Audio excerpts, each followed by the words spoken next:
ষষ্ঠীর দিন সকালে অর্থাৎ 18ই অক্টোবর 1901 শ্রী শ্রী মা সারদা দেবী স্বয়ং বাগবাজার থেকে বেলুড় মঠে এলেন সেই পুজোয় অংশগ্রহণ করার জন্য। মহাষষ্ঠীর দিন সংকল্প কার নামে হবে এই নিয়ে সকলে চিন্তিত হলেন। কেন?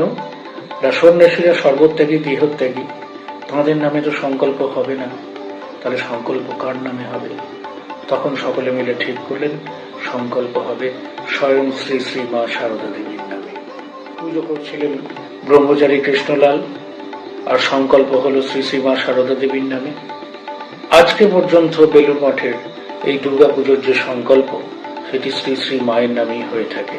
পুজোর বোধন হয়েছিল স্বামীজির প্রিয় সেই বেলগাছটির তলায়, যেটি আজও বেলুড় মঠে বিদ্যমান।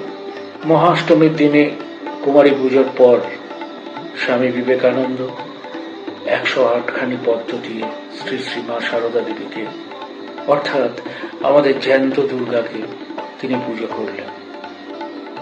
স্বামীজি 1901 সালে বেলুড় মঠে দুর্গা পুজো শুরু করেছিলেন, আর 1902 সালের 4 জুলাই তিনি চলে যান মহাপ্রস্থানের পথে। সেই থেকে অসংখ্য ভক্ত, সন্ন্যাসী এবং ব্রহ্মচারীদের উপস্থিতিতে বেলুড় মঠে ধারাবাহিকভাবে দুর্গাপুজো হয়ে চলেছে। এই ছিল বেলুড় মঠের দুর্গাপুজোর সূচনা লগ্ন। প্রণাম জানাই শ্রী শ্রী মা